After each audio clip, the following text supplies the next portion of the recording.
Hello guys, welcome to our channel. இந்த வீடியோவில் நம்ம என்ன பார்க்க போகிறோம்னா, ஒன் பீஸோட சாப்டர் 1159 ரிலீஸ் ஆகியிருக்கு. ஸோ அந்த சாப்டரோடைய பிரேக் டவுன் தான் இந்த வீடியோவில் பார்க்க போகிறோம். ஸோ இந்த சாப்டரில் ஏகப்பட்ட இன்ஃபர்மேஷன்ஸ் ரிவீல் பண்ணியிருந்தாங்க. அது மட்டும் இல்லாமல் டிராகனுடைய ரோலை கொஞ்சம் கொஞ்சமாக இந்த ஒரு சாப்டர்லேருந்து ரிவீல் பண்ணிட்டு இருக்காங்க. ஸோ அது எல்லாத்தையும் இந்த வீடியோவில் நம்ம பார்க்கலாம். அண்ட் அது மட்டும் இல்லாமல் நீங்கள் இன்னும் நம்ம சேனலை சப்ஸ்கிரைப் பண்ணாமல் இருக்கலாம், நம்ம சேனலை சப்ஸ்கிரைப் பண்ணிக்கோங்க. அப்போ தான் நான் போகிற வீடியோஸில் உங்களுக்கு நோட்டிஃபிகேஷனோட வரும். அண்ட் இந்த சாப்டரை பற்றி பார்த்ததுக்கப்புறமா லாஸ்ட்டாக ஒரு தியரியை பார்த்துடலாம். அந்த தியரி நம்ம ஃப்ரெண்டு ஒருத்தர் லாஸ்ட் வீடியோவில் கமெண்ட் பண்ணியிருந்தாரு. அந்த தியரி தான் இந்த வீடியோட லாஸ்ட்டில் எக்ஸ்பிளைன் பண்ண போகிறேன். ஸோ வீடியோ ஸ்கிப் பண்ணாமல் பாருங்கள். Anyway, let's get into the video.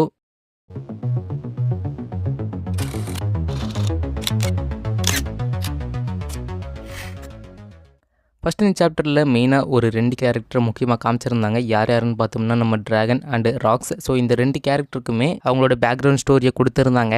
So ராக்ஸை பற்றி நம்ம லேட்டராக பேசுவோம். பட் அதுக்கு முன்னாடி நம்ம டிராகன் பற்றி ஃபஸ்ட்டு பார்த்துடலாம். இந்த காட் வேலி இன்சிடென்ட் அப்போ நம்ம டிராகனோட ஏஜ்னு பார்த்தோம்னா 17. அதே போல் தான் நம்ம லூஃபிக்கும் மெரைன் போர்டுக்கு போகிறப்ப அவரோட ஏஜ் 17 தான் இருந்தது. இதில் என்ன கோஇன்சிடென்ஸ்னா, இந்த 2 கேரக்டர்ஸுமே ஒரு அப்பாவை பையன், அதை தாண்டி அந்த 17 அப்படின்ற ஏஜில் ஒரு பெரிய ஆதிக்கத்தை கிரியேட் பண்ணுறாங்க. பிகாஸ் நம்ம லூஃபி ஒரு பக்கம் மெரைன் போர்டில் ஒரு பெரிய வாரை கிரியேட் பண்ணியிருப்பாரு. அதுக்கு முன்னாடி என்னிஸ் லாபிஸ்ல ஒரு பெரிய வாரை டிக்ளேர் பண்ணியிருப்பாரு. அதே போல் தான் நம்ம டிராகனும் இப்போ இந்த காட் வேலியில் ஒரு மெயின் ரோல் ப்ளே பண்ண போறாரு. ஸோ இதுக்கு அடுத்து வரப்போகிற சாப்டர்ஸ்ல நம்மளால் அதை பார்க்க முடியும். அதே போல் இந்த காட் வேலி இன்சிடென்ட்ல நம்ம டிராகனை பார்க்குறப்ப நம்ம லூஃபி கியர் 4 யூஸ் பண்ணுவார்ல, அந்த அப்பியரன்ஸ் அப்படியே பார்த்த மாதிரி இருக்கு. இந்த இமேஜஸை பார்த்தாலே உங்களுக்கு தெரியும்னு நினைக்கிறேன். அதே போல் இந்த ஏஜில் இருக்கிற டிராகனுடைய கையில் ஒரு டேட்டு இருக்கும். ஸோ அந்த டேட்டு தான் அப்படியே லேட்டரா டிராகனோட ஃபேஸில் அந்த டேட்டுவாக மாறி இருக்கு. நான் மார்க் பண்ணுறது பார்த்தாலே உங்களுக்கு தெரியும். ஸோ அந்த ஒரு டேட்டு தான் அவரோட ஃபேஸில் பிளேஸ் பண்ணியிருக்காரு. பட் இந்த டேட்டூ போட்டதுக்கான ரீசன் நமக்கு இன்னும் தெரியாது. அண்ட் அதே போல் இந்த டேட்டூவை யூஸ் பண்ணணும் அப்படின்ற ரீசன் நம்ம டிராகனுக்கு எப்படி வந்துச்சு அப்படின்ற ஒரு கேள்வி இருக்குது. பிகாஸ் நம்ம கார்ப் அண்ட் லூஃபி இவங்க 2 பேர் எடுத்து பார்த்தோம்னா, இவங்க 2 பேருமே இந்த டேட்டூஸில் இன்ட்ரெஸ்டடாக இல்லை.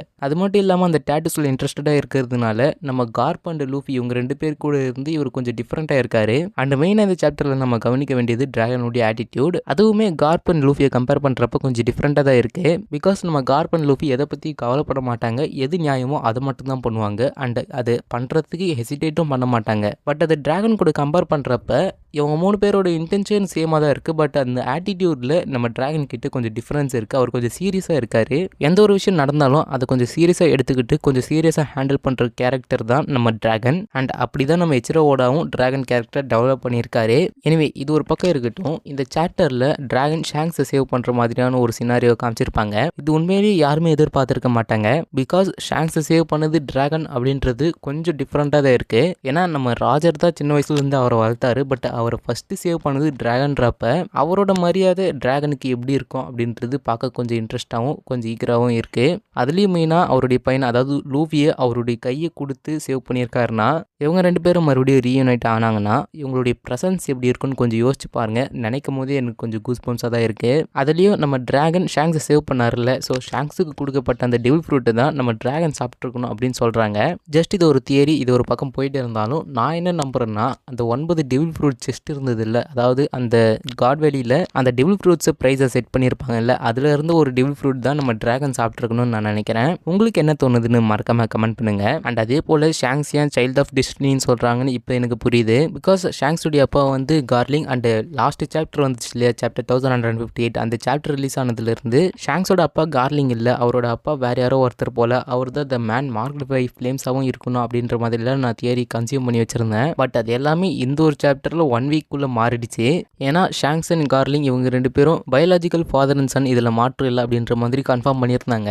ஸோ ஷாங்ஸோடைய அப்பா கார்லிங். அண்ட் கார்லிங் ஒரு செலஸ்டியல் டிராகன் அப்படின்றதுனால ஷாங்ஸுமே ஒரு செலஸ்டியல் டிராகன் தான். அப்படி இருக்கிறப்ப டிராகன் ஷாங்ஸை சேவ் பண்ணி ஷாங்ஸ் ராஜரோட கிரியூவில் ஒரு பையனை வளர்றாரு. அண்ட் அவருடைய ஃபுட் ஸ்டெப்ஸில் ஃபாலோ பண்ணி இப்போ ஒரு பைரட்டா அண்ட் ஒரு யோங்கோவா இப்போ இருக்காரு நம்ம ஷாங்ஸ். இதனால தான் ஷாங்ஸை சைல்ட் ஆஃப் டெஸ்டினி அப்படின்னு நம்ம ஸ்காப்பர் கவர்ன் சொல்லியிருக்காரு. அதே போல் இப்போ உங்களுக்கு ஒரு கொஸ்டின் தரேன். ஸோ இந்த ஒரு பேனல் பாருங்கள். இந்த ஒரு பேனல் எதை எக்ஸ்பிளைன் பண்ணுறதுக்காக எச்சிரோவோட காமிச்சிருக்காரு அப்படின்னு மறக்காம கமெண்ட் பண்ணுங்கள். எனிவே, ஷாங்ஸ் ஃபூஷா வில்லேஜுக்கு போயிருப்பார். ப்ராபப்ளி அங்கே டிராகனை மீட் பண்ணி அவருக்கு தேங்க்ஸ் சொல்கிறதுக்கு கூட நம்ம ஷாங்ஸ் போயிருக்கலாம். பட் அந்த ஒரு இடத்துல அவருடைய சன்னை மீட் பண்ணியிருக்காரு. அண்ட் இந்த ஸ்டோரி நினச்சாலே கொஞ்சம் க்ரேஸியாக இருக்குது. பிகாஸ் நம்ம டிராகன் தான் ஷாங்ஸை சேவ் பண்ணியிருக்காரு. ஷாங்ஸ் அதுக்கப்புறமா டிராகனுடைய சன்னான லூஃபியை சேவ் பண்ணிவிட்டு லூஃபிக்கு ஒரு ஐடலாகவே மாறி இருக்காரு. அண்ட் அதே போல் ஒரு நல்ல பைரட்டாகவும் இருக்க நம்ம ஷாங்ஸ் சொல்லி கொடுத்துருக்காரு. அதுலேயும் ஷாங்ஸ் அவருடைய ஆர்மர் சாக்ரிஃபைஸ் பண்ணி தான் லூஃபியை சேவ் பண்ணியிருப்பாரு. ஸோ 2 பேருமே ஒருத்தருக்கு ஒருத்தர் கடமைப்பட்டிருக்காங்க. ஓகே, இது வரைக்கும் ஷாங்க்ஸுடைய ஸ்டோரியை ஒதுக்கி வச்சுக்கலாம். இதான் இதுவே போதும். அண்ட் இப்போ காட் வேலி இன்சிடென்ட்டுடைய மெயின் ப்ரைஸான ஷாக்கி. ஸோ ஷாக்கி தான் அந்த டோர்னமெண்ட்டுடைய கிராண்ட் ப்ரைஸ். அண்ட் கார்லிங்க்கு ஷாக்கி மேலே ஒரு கண் இருந்திருக்கு. அண்ட் யார் வின் பண்ணுறாங்களோ ஷாக்கி அவங்களுக்கு ஒய்ஃபாக இருக்கணுமா இல்லை அவங்களுக்கு ஸ்லேவாக இருக்கணுமா அப்படின்னு அவங்க சூஸ் பண்ணிக்க முடியும். அண்ட் சாப்டர் 1096 ஹச்சினோஸில் இருந்து எடுத்துகிட்டு வந்தது தான் ஒரு கிராண்ட் ப்ரைஸாக இந்த டோர்னமெண்ட்டில் வச்சுருப்பாங்க அப்படின்னு கூமாவுடைய பேக் ஸ்டோரியில் அந்த டைமில் சொல்லியிருந்தாங்க. ஸோ இப்போ தான் ஹச்சினோஸில் இருந்து என்ன எடுத்துகிட்டு வந்து கிராண்ட் ப்ரைஸாக வச்சாங்கன்னு தெரியுது. நம்ம ஷாக்கி தான் ஹச்சினோஸில் இருந்து கிராண்ட் ப்ரைஸாக காட் வேலி டோர்னமெண்ட்டில் மாற்றிருக்காங்க. அண்ட் அதே போல் முன்னாடியே நான் சொன்ன மாதிரி கார்லிங்க்கு ஷாக்கி அவருடைய ஒய்ஃபா வேணும். பட் அதே போல தான் நம்ம ஷாம்ராக்கும் கென்னியா அவருடைய ஒய்ஃபை மாற்றிக்க ட்ரை பண்ணியிருக்க வாய்ப்பு இருக்கு. ஏன்னா அப்பா மாதிரி தானே பையனும் இருப்பாங்க. ஸோ அந்த மாதிரி இந்த ஒரு இன்சிடென்ட் நடந்திருக்க வாய்ப்பு இருக்கு அப்படின்னு ஒரு தியரியில் சொல்றாங்க. ஸோ அந்த அளவுக்கு பேடாக நம்ம ஷாம்ராக் இருப்பார் அப்படின்னு எனக்கு தோணல. உங்களுக்கு தெரிஞ்சா கமெண்ட் பண்ணுங்க. தென் ஷாங்க்ஸ் பிறந்த அதே இடத்துல தான் நம்ம பிளாக் பீர்டும் பிறந்திருக்காரு. ஸோ இவங்க ரெண்டு பேருக்குமே ஒருத்தர் பார்த்தா ஆகாது. அந்த அளவுக்கு ரொம்ப பெரிய கிளாஷ் இருக்கு இவங்க ரெண்டு பேருக்குள்ள. அந்த கிளாஷ் அவங்க பிறந்த இடத்துல இருந்தே ஆரம்பிச்சிருக்கு. எனவே இது ஒரு பக்கம் இருக்கட்டும். ஜெபக்குடைய ரியல் நேம் டேவிட் ஜெபக் அப்படின்ற மாதிரி இந்த ஒரு சாப்டரில் ரிவீல் பண்ணியிருப்பாரு. ஸோ நம்ம ஜெபக் டேவிட் ஜான்ஸுடைய டிசெண்டன்ட் அப்படின்னு அவரே கன்ஃபார்ம் பண்ணியிருக்காரு. அது மட்டும் இல்லாமல் டேவி ஜான்ஸும் ஒரு டீக்ளான் மெம்பர் அப்படின்னு கன்ஃபார்ம் பண்ணியிருக்காரு. அதே போல் இவங்களுடைய ஹோம் டவுன், அதாவது டேவிட் ஜோன்ஸுடைய டிசெண்டன்ஸ் எல்லாருக்கும் ஹோம் டவுனாக அந்த காட் வேலி தான் இருந்திருக்கு.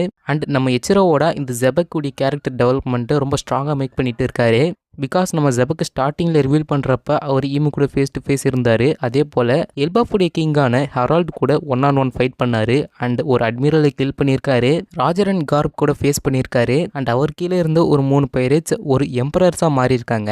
அதுலேயே கைடோவில் ஸ்ட்ராங்கஸ்ட் அண்ட் அன்டிஃபிட்டட் பீஸ்டாகவே இருந்தார். அண்ட் லாஸ்ட்டாக இப்போ டேவிட் ஜோன்ஸுடைய பிளட்டை கேரி பண்ணுறாரு. அண்ட் இப்போ வரைக்குமே நமக்கு இந்த டேவிட் ஜோன்ஸ் பற்றி தெரியல. இவர் தான் ஜாய் பாயா அப்படின்ற ஒரு கேள்வியும் நமக்கு இருக்குது. ஸோ ஒரு கேரக்டரை பற்றி ஃபுல்லாக ரிவீல் பண்ணிட்டு இப்போ இன்னொரு கேரக்டரை இன்னும் கொஞ்சம் மிஸ்ட்ரியாகவே மாற்றி வச்சிருக்காரு நம்ம எச்சிரோவோடா. ஏன்னா ஆல்ரெடி நமக்கு வாய்ட் செஞ்சுரி பற்றி கொஞ்சம் மிஸ்ட்ரியாக தான் இருக்குது. அதுலேயும் இந்த ஜாய் பாயில் யார் அப்படின்ற ஒரு பெரிய மிஸ்ட்ரி இருக்குது. அப்படி இருக்கிறப்ப இப்போ இந்த வாய்ட் செஞ்சுரியிலே டேவிட் ஜோன்ஸ் அப்படின்ற ஒரு கேரக்டர் இன்ட்ரடியூஸ் பண்ணியிருக்காங்க. அப்போ அந்த வாய்ட் செஞ்சுரி பற்றின ஸ்டோரி யோசிக்கும் போது கொஞ்சம் மிஸ்ட்ரியாக தான் இருக்குது. ஆல்ரெடி எச்சிரோவோட டேவிட் ஜோன்ஸ் பார்த்தோன்னா ஒரு ஆர்ட்டை ரிவீல் பண்ணியிருந்தாரு. ஸோ இதை எச்சிரோவோட எப்பயோ ட்ராப் பண்ணது. இந்த ஒரு ஆர்ட்டை பாருங்கள். இந்த கேரக்டர் ஆர்ட்டில் இந்த கேரக்டருடைய டீத் வந்து ரொம்ப உடஞ்சிருக்கும். அதே போல் தான் நம்ம டீச்சோடைய பற்களும் உடஞ்சிருக்கும். ஸோ எப்படி ஜாய் பாய் இப்போ லூஃபி அப்படின்னு சொல்லப்படுறாரோ ப்ராபப்ளி நம்ம டீச்சர் டேவிட் ஜோன்ஸ் அப்படின்னு கூட சொல்லப்பட வாய்ப்பு இருக்குது. அதே போல் ராக்ஸோடைய கேரக்டர் டெவலப்மெண்ட்டு இந்த ஒரு ஸ்டோரியில் மாறிடுச்சு இப்போ. ஏன்னா இந்த சாப்டர் முன்னாடி வரைக்குமே ராக்ஸ் வந்து அந்த டிவில் ஃப்ரூட்ஸை கிளைம் பண்ண போனார் காட் வேலிக்கு அப்படின்ற மாதிரி சொல்லிட்டு இருந்தோம். பட் இந்த ஒரு சாப்டரில் அவரோட ஃபேமிலியை ப்ரொடெக்ட் பண்ணுறதுக்கு தான் அந்த காட் வேலிக்கு போகிறாரு அப்படின்ற மாதிரி ரிவீல் பண்ணியிருக்காங்க.